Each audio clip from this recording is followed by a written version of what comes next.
What's up guys, Ron 9mm with a first look at the Sig 320 X5 Legion.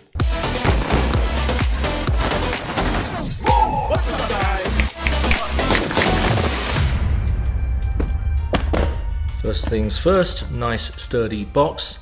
So this one came from the Modern Sportsman via Gunbroker. That's surprising, it's in a plastic bag. That's kind of nice one.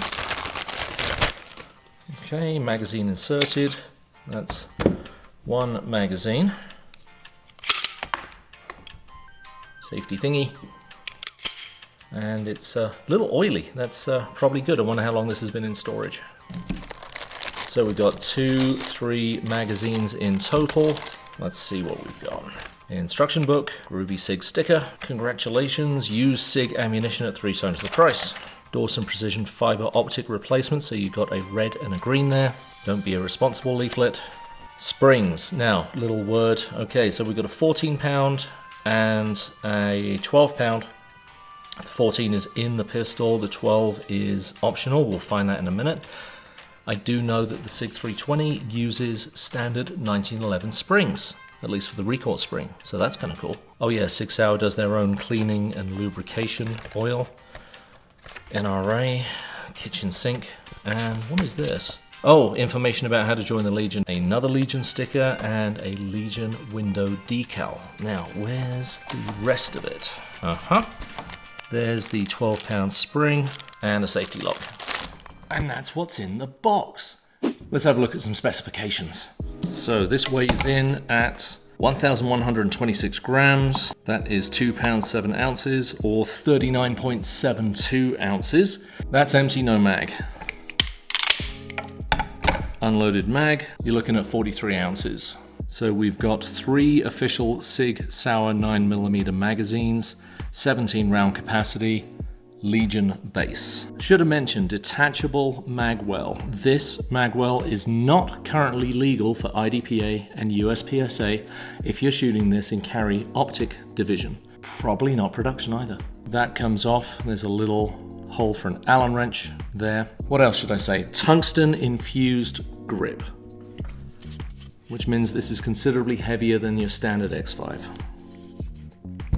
I'm going to be using my Wheeler trigger pull gauge just to see the trigger pull on this. So let's see what we get.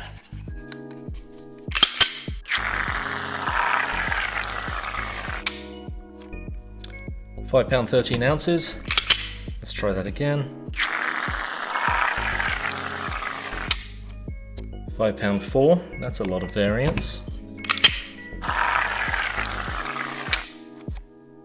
£5 10. Average of 5 pounds 9.4 ounces. The trigger on this is fairly good out of the box. There's the reset, a little bit of take up, a little bit of mush, and then it breaks.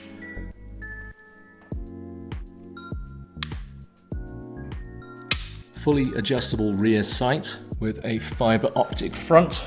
Let's have a look how it breaks down. So this is going to feel fairly familiar.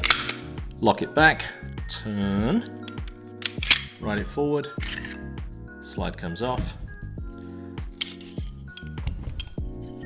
Steel guide rod, and there's your 14 pound spring, coated red. Barrel. And in order to be able to replace this with an optic, so this is the extractor. You've got a rod here that is under spring tension, and in order to get this off, you've got to get under here, get this stuff out of the way. So what you're going to do, push down the plunger, slide the cap gently, make sure that doesn't spring out. That'll release the extractor. And then you can get in here. You can buy a replacement striker from Sig. It's really not that expensive, and it's not bad to have it on hand if you're going to be in competition. So in order to get this plate off, you're going to use a T10 Torx head. There's a couple of little screws in there.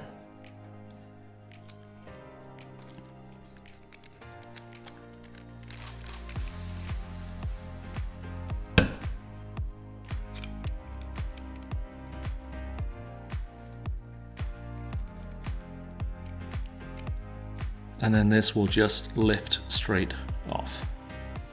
So this is where the retaining screws go from the other side, and this is drilled and tapped for a couple of different optics. This is a later generation than the one I got. The one I got was not tapped for Trigicon RMR/SRO optics. This one is, it's tapped for Romeo's, so that's Sig proprietary, and Trigicon as well. So we should probably put this back together again. So there's a couple of little teeth here. They fit under there.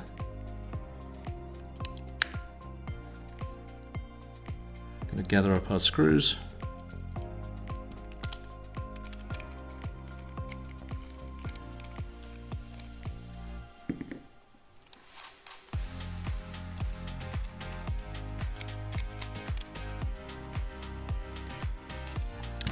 Okay, that's on there nice and snug. Extractor. Now when you put this in, you'll see there is a little cutout. We want the lip to cover the extractor right there. If it's like that, it's not going to work. So we're going to put this in.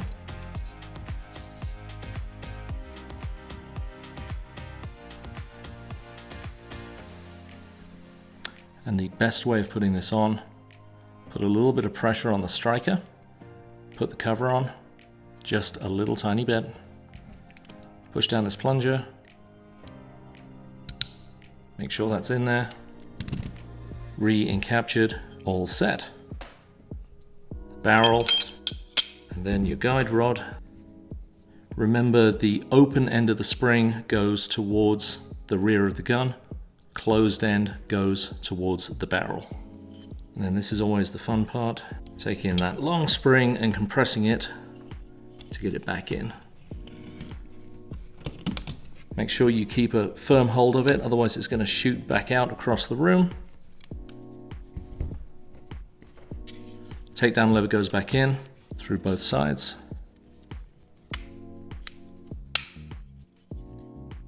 Now we're going to rotate it so this is flat. So that's almost straight down. Make sure that's flat. Take your slide in the grooves. Bring it all the way back. Rotate the takedown lever. And you're good. So what do you think? Leave a comment in the comments down below. Please like and subscribe. And always remember, as a wise man once said, you can't miss fast enough to win. Take care.